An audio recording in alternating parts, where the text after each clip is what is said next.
Мало. С тобой будет мало. Слов, улыбок, прогулок, ночей. Вещи, ворохи, одеяла говорят про ненужность вещей. Лишь открытость, любви обнаженность, тени, запах, объятия, игра. И твоя мне нужна покорность. Нет, неправда, она не нужна. Пусть лишь страсть, как игристые вина, легким облаком разум мутит. А под утро нам будет не стыдно. Страсть отступит, а разум простит. Недосытившись поцелуем, недолюбленная душа любит снова тебя земную, с неземной тобой греша. А прощание — объят безумия, как из света шагнешь во тьму с безысходностью поцелуя. Почему? Почему? Почему? И я приглашаю на сцену Галину Аминину.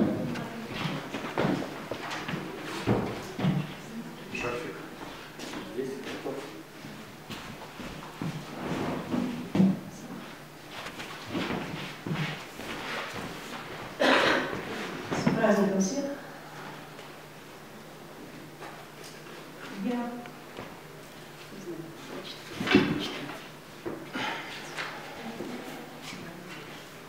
Щедрот. Что подарить? Себя? Не молода. Быть может, сердце тоже износилось. Стихи, ты говоришь, бельверда, щедра. Но вот несправедливость. Нужны ли теперь тебе мои дары? То, что ценилось лишь до нашей эры, когда уходит молодость, увы, но скудостью щедрот миллионера.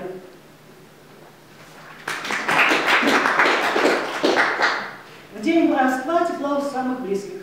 Куда ни глянь, везде черновики. На сайте, на листах и на манжетах, где буквы, что косматые кометы, сжигают нагло каждый прежний стих. Без права на поправку и судьбу. В день воровства тепла у самых близких безумие с не меньшей долей риска, чем стать немой в насмешливом гробу. Смеясь ли, расстаемся с жизнью мы, заложенной в черновиках, как в сметах, горе в труде, в долговых обетах, смущая неокрепшие умы.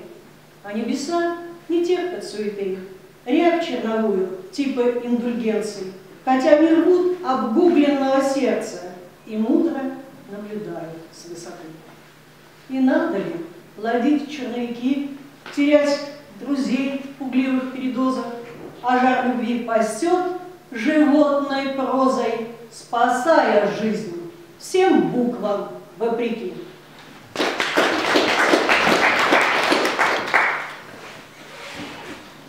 Коротенькая, шаг до храма. Кутузова, Стефановский собор, под ярким солнцем купола блистают. Париж, так почему-то с давних пор местечко это люди называют.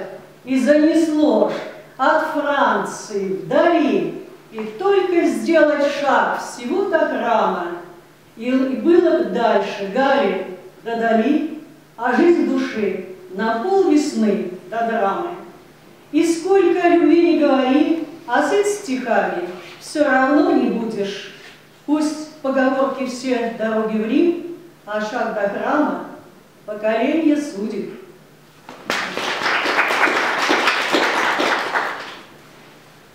И хочу я прочитать все-таки, какой год уже не решаюсь, фрагмент из «Венка сонетов» по 66-му сонету Шекспира «Аллюзия». Несколько пустые, наверное. Начну с 10-го. Финал. И глупость маски мудреца, пророка, и на нее довольно простоты. И забываем все о воле рока, и разом разбиваются мечты. Но масок столько, сколько подлецов. Всем хочется повыше, сразу в гору, и растолкать решительно истцов, попутно облапошили которых. Но есть еще обратно путь с горы, когда сорвали с лиц несносных маски, когда лицо ничем уже не скрыть, и так немного надо для развязки, и ждет за поворотом поворот, и вдруг вдохновение зажатый рот, и вдохновение зажатый рот. И сколько рты у нас не зажимали, но не молчит обманутый народ. Пускай в гулаге жизни отнимали, пускай поэт, как шут при короле, но режет, глаз прищурив, правду матку, примерив в суе множество ролей, подвыпивших для храбрости с устатку. Тогда герой, и смерть тогда красна, тогда у нас всерьез страна героев, тогда Россия вспрянет ото сна. И вновь заплачет горюшка хмельное, смешное соло где-то у порога, и праведность на службе у порога.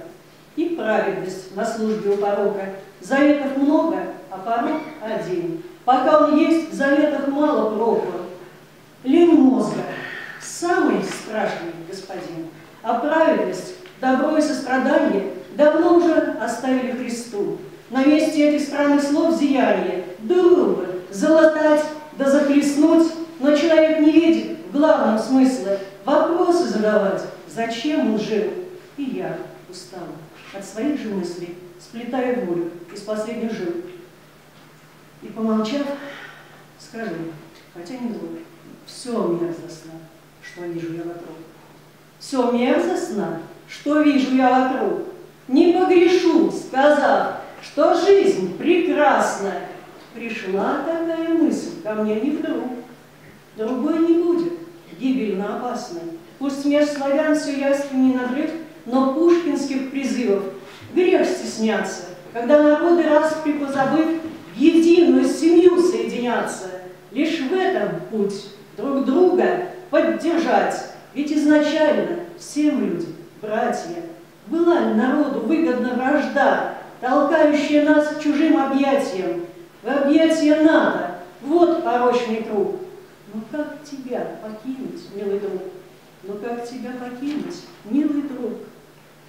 Больная, но родная мать России, когда уже почти сразил недуг. Нет, не надеюсь только на Мессию, я верю в разум.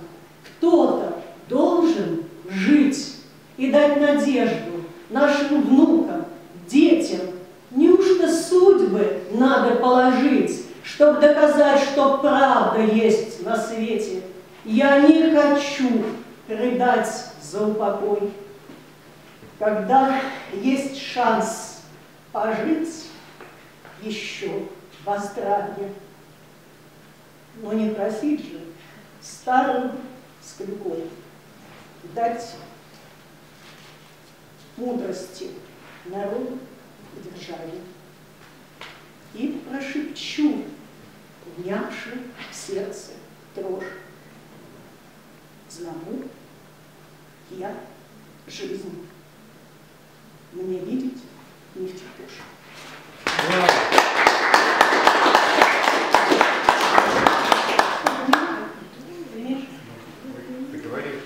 Сколько? Все, ну, последнее.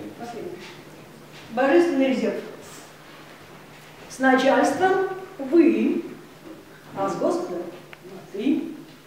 Хотя второго просим о духовном. Средь повседневной липкой суеты, когда приоритетов суть греховная, как рассчитаясь на первый и второй, тот случай, где последний точно первый.